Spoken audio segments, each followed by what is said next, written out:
first and foremost. Second part is correct deeds. Correct deeds. Dear ones, a wrong deed, a crime, hurts you as much as it hurts someone else.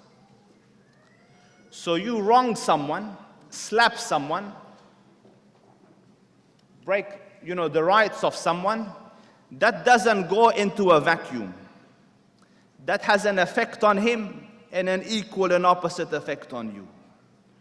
Don't expect that you will break the law of Allah Rabbul Izzah, do wrong things and expect a good outcome. The hadith says, إِنَّ الْخَيْرَ لَا يَأْتِي بِشَرٍ.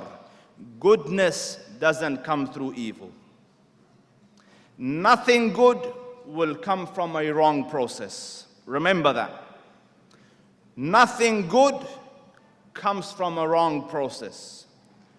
So make sure that what you do is correct. According to who? According to what Allah revealed and the Prophet ﷺ taught. Follow those and you have bliss.